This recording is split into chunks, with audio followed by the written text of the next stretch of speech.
What looks like a large elephant trunk is in fact stalactite structures called rusticles. These are formed when iron-eating bacteria attacks the steel and sunken ships.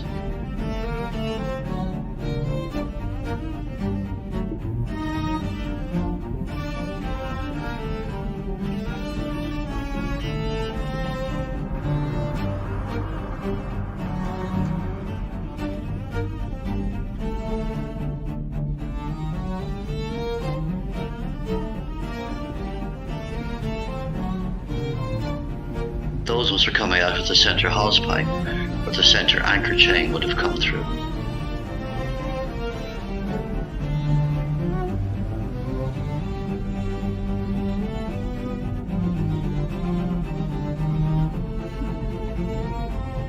We're now approaching the forward railings of the very prow of the Titanic, and we can see more rusticles draped over those railings and a small little bamboo coral pointing forward.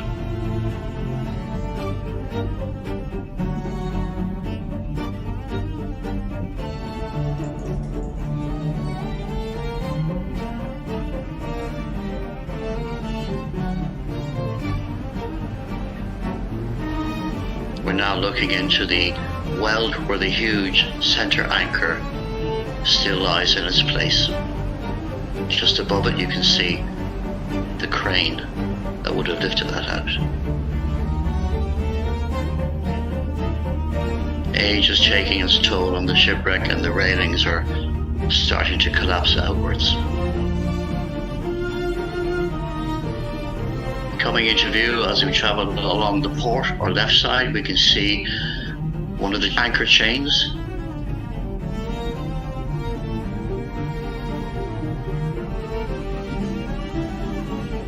And in the distance, on the right hand side, some mooring bollards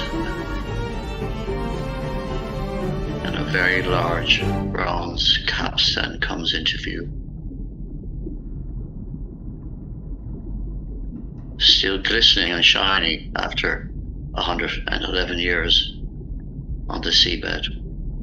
The anchor chains are now moving there towards the windlasses where they would have pulled them back down into the chain locker at the bottom of the ship.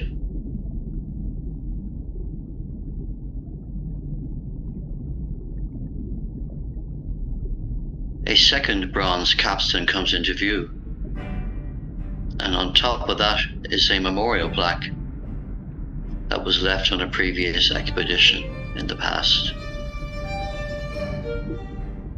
Over on the left hand side we can see the entrance into hold number 1. This whole deck area is known as the forecastle deck.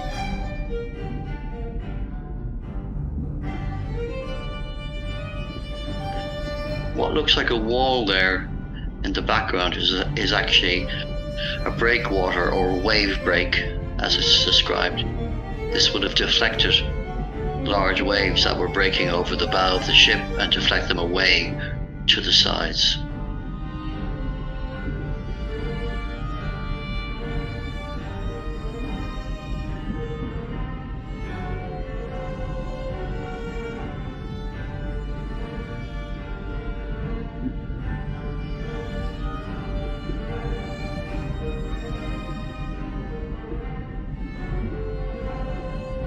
Now we have a closer view of that memorial plaque on the capstan. We're now making our way, passing number 1 hold, and just behind number 1 hold are the steam winches that would have been used to lift items and objects out of the holds. And there's a much better view of the wave break.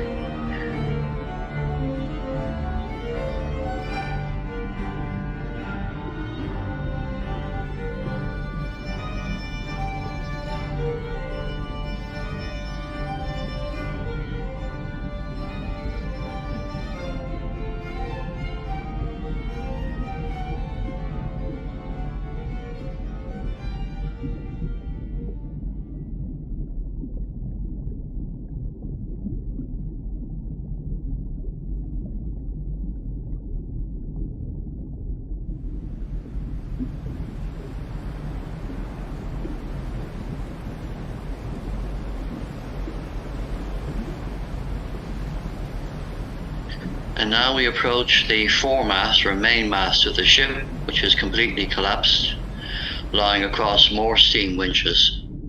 When I first dived on the ship in the summer of 2000, the main mast lay right across the well deck onto the bridge.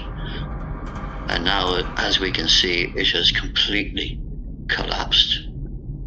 It's very sad to see it like this. Looking down into the well deck, we can see the doorway that would have stepped out onto the crow's nest. The crow's nest where Frederick Fleek, the lookout, spied the iceberg. The bell would have hung just above the doorway on that hook.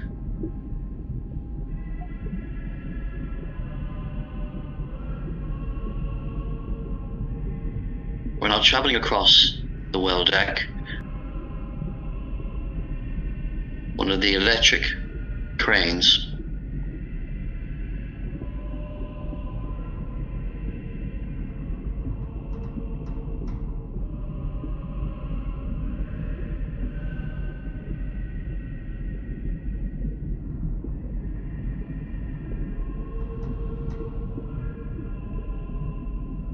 and we're now rising up above towards the bridge area, going over across B and A deck.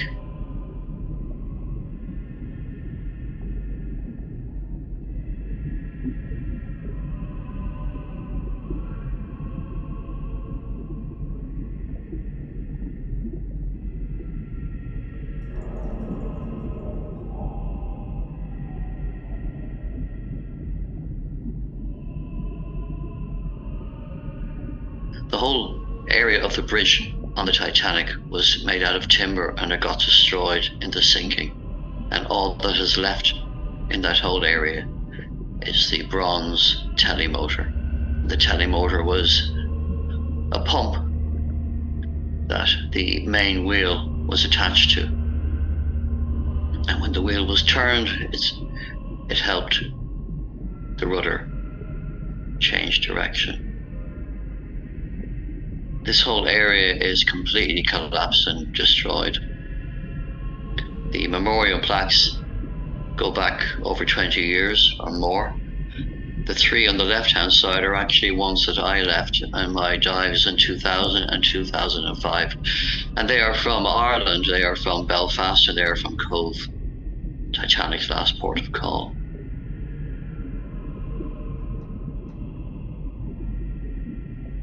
Just there on the left-hand side, you can see a bent, shiny bar.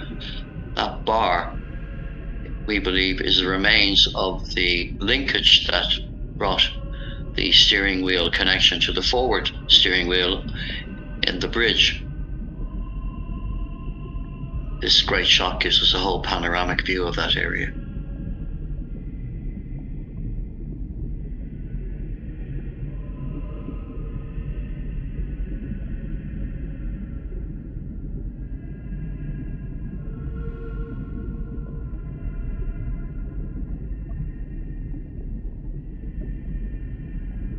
Now the wall behind the telemotor here is in fact, and what looks like three windows are actually dummy windows that were placed into the navigation and chart room and the pilot's room. They actually let light in from the trunking area that left air ventilate down. On the left there is the remains of Captain Smith's cabin, which is completely destroyed now. It was quite intact when the wreck was first discovered in 1985, but nature is taking its toll. We're now approaching the casing number one, the funnel, where the funnel number one was, which would have gone all the way down to the boiler rooms and the uptakes for the smokestacks.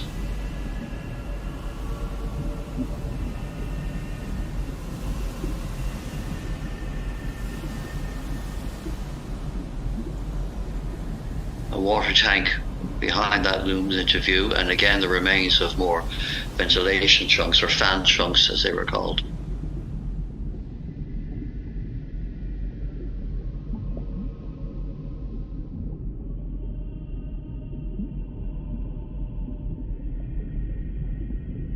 now we're just coming towards the expansion joint, and we can see the remains of skylights and holes in the roof there, and they led down into the Marconi room where Jack Phillips and Harold Bride sent out their messages, their SOS messages of distress.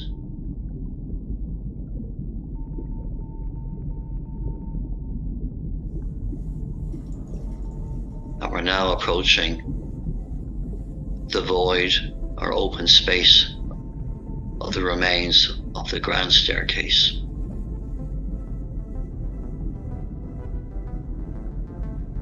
There's nothing to see of the grand staircase. That was completely destroyed in the sinking. So all we have is just a gate we have going down into the ship.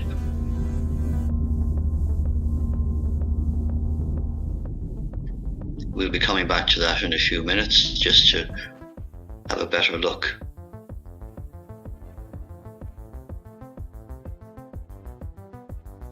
That small wall there on the right is actually the entrance to the grand staircase, first class entrance, which brought you into the grand staircase area.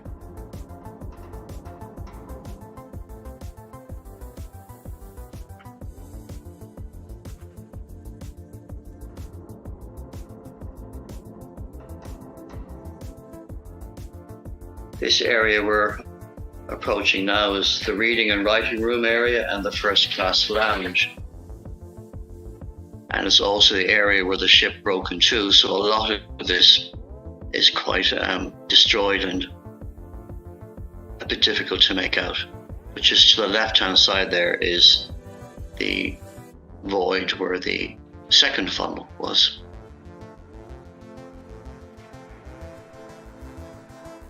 So beyond here, there's really nothing else except the collapsed decks going right down to the seabed. And now we're on the seabed, just near the broken area, and lots of unrecognizable pieces of the ship are all around us here. We're making our way back towards the section that broke off, where we will see some quite extraordinary sights. And that is of the boilers, the double-ended Scotch boilers that burnt the coal that raised the steam that drove the huge engines for Titanic. These boilers weighed around 90 tons each, and the image we're going to see now of them gives you a great overview, as they still are in position here where the ship broke. There they are there. You can just make out some of the doors where the coal would have been shoveled in by all those men who slaved for hours down on the bowels of the ship. Now we're back at the grand staircase, and if you look very carefully, you can see right down there two hanging chandeliers. Again, rising up here, we can see the remains of more ventilation chunks.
We're now traveling along the port side again, back towards the bow. The boat deck just there on the right-hand side, and one of the two remaining lifeboat davits hanging out.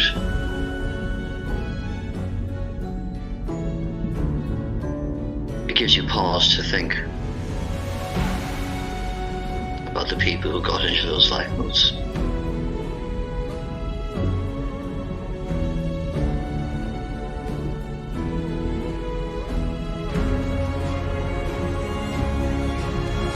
The davit is just hanging in there in the darkness, reminding us of the great tragedy that occurred.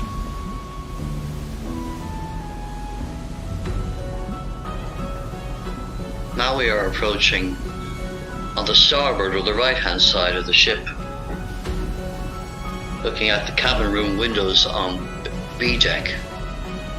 And all those white items and objects are actually bamboo coral. And as we get closer, we can have a very good look at those, and also have a very good look at the rust and more rusticles draped over those windows. If you look intently at the window on the left, you can just make out inside there some of the window fittings.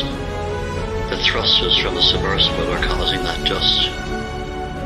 We can see some soft coral.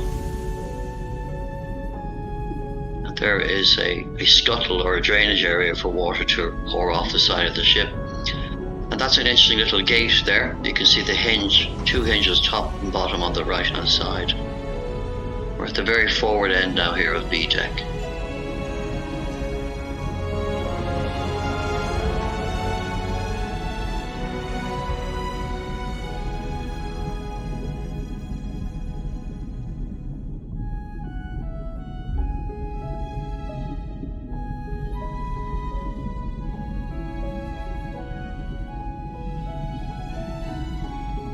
And we're now just coming into view will be the well deck,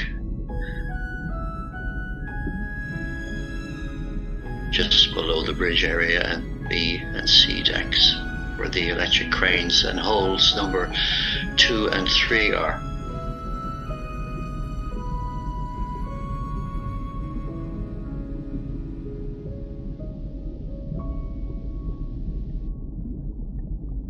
As our camera pans over that little curved area, we can get a good look at some of the estimated 3 million rivets that held all the ship together. In the background there is the other electric crane. We'll get a better view of it now in a moment.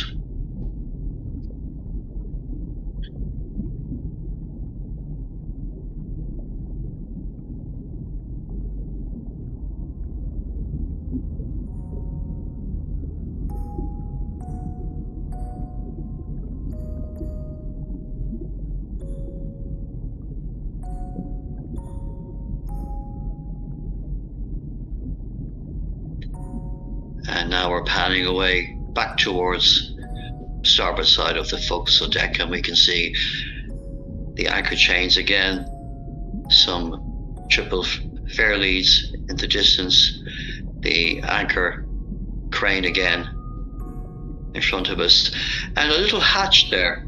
Just see it there, the lid is gone from it. That goes all the way down about 3 or 4 or 5 decks. And that wire draped over the anchor chain there is probably one of the ones that held the crane in position. And we make our way away into the darkness as we think about